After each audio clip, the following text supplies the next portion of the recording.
O Hare Krishna é uma religião, né? Sim, é uma filosofia de vida também, mas é uma religião. E até tinha conversado com você, ele tem alguma coisa a ver com o budismo, que eu vejo muito parecido ao comportamento? Como é que é essa história, a relação entre o Hare Krishna e o budismo?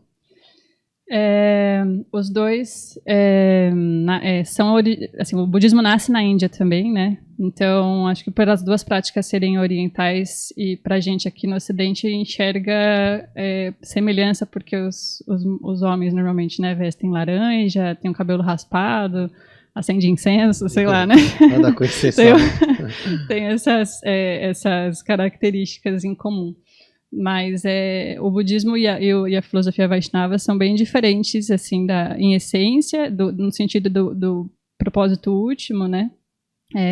O budismo é uma prática muito ética também, né? Que preza muito a não violência, o ahimsa, né? Que é muito pregado isso, né? Eles entram historicamente com esse movimento de ser vegetariano, apesar que hoje existem outras linhas budistas que não necessariamente são vegetarianos. E os Hare Krishna sempre são vegetarianos. É uma não uma ordem, mas é uma cultura de vocês, quando a pessoa se converter ou se batizar ao Hare Krishna, se tornar vegetariano? Eu já tinha me tornado antes, eu acho, porque eu me tornei vegetariana, eu conheci o templo, mas sim, quando a pessoa é iniciada, um dos votos que ela tem que fazer é de ser vegetariana.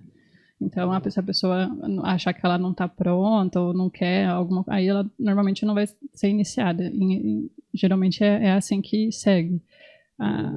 E como é que é o comprometimento de vocês perante a religião? Que nem, por exemplo, na Igreja Católica existe a missa semanal, nos evangélicos existe o culto, no Espiritismo. Como é que é de vocês essa adoração, ou não sei como é que se falaria, né? Como é que funciona esse comprometimento de vocês com a religião? Os templos, quase todos os templos costumam fazer os festivais de domingo, que eles chamam festivais, que é festival como uma forma de atrair pessoas novas, ou mesmo os devotos já praticantes, já iniciados também a esse momento que seria a missa na igreja, né? O festival é uma forma que a gente chama os encontros de domingo, mas na verdade existe uma prática diária de adoração a um altar, é uma prática que se relaciona muito com a imagem também, né, no sentido de oferecer, nessa cerimônia se oferece os elementos assim da natureza, flor, água, fogo, incenso também, vento, né, e comida também. Então a comida é vegetariana e ela é sempre, a gente não só tem o hábito de agradecer, mas o de oferecer também. Se acredita que é importante a gente estabelecer a conexão com Deus através da oferenda das coisas, não só do agradecimento. Então, todos os meus sacrifícios, minha prática de vida, ela tem que ser sempre oferecida para Deus primeiro, assim, antes de... E na verdade vocês creem em Deus? Sim. Ah, tá, a religião crê em Deus. E por que existem essas pessoas tão características, né, que são de vestes, de roupas laranjas, muitos deles de cabeça raspada, né? E com... Esqueci o nome agora. Sika, né? Meninos, Qual a diferença dele vai para você que está vestida comum, como todos? Sim. Que na verdade na rua a gente vai identificar esses porque eles estão mais caracterizados, né? Mas quem raspa o cabelo e deixa esse cabelinho aqui assim são só os homens. E a roupa, a cor laranja, né, a cor açafrão, é só os meninos, os homens que são celibatários que usam essa cor. Senão, normalmente vão usar cor branca. Mas o tecido em si, né, as mulheres usam sari, que são aquela roupa que dá a volta assim, põe no ombro, sabe? E os meninos que usam dhoti, que são esses tecidos que amarram na cintura também.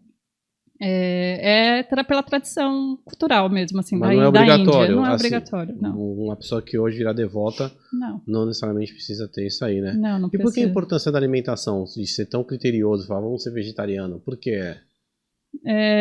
Porque dos princípios que a gente precisa cultivar dentro para uma ascensão espiritual, vamos dizer assim, é a compaixão. Então, existem muitas formas de se praticar compaixão, mas não comer carne é um princípio básico dentro da prática da compaixão, de ver os animais como seres em quesito espiritual não diferente da gente.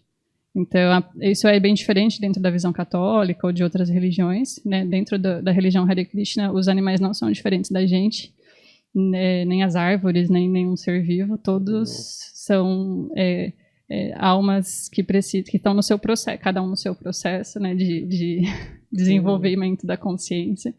Então a gente precisa, porque fisiologicamente a gente não precisa de carne, né? Houve-se um tempo que, né, enfim, que aí meus professores da faculdade talvez não gostem muito desse assunto. Pessoas vão questionar, lógico, né? Pessoas vão dizer que não, né? Sim, não, porque precisa. Não precisa. Eu tô aqui viva, saudável, 13 anos que eu não como carne e tá tudo bem comigo, né? E você passou a ser vegetariana não por causa da religião, que você falou que conheceu depois. Por compaixão ou por gosto mesmo? Não, por compaixão. Eu gostava de comer carne. Quando eu cresci, meu avô é nordestino, né?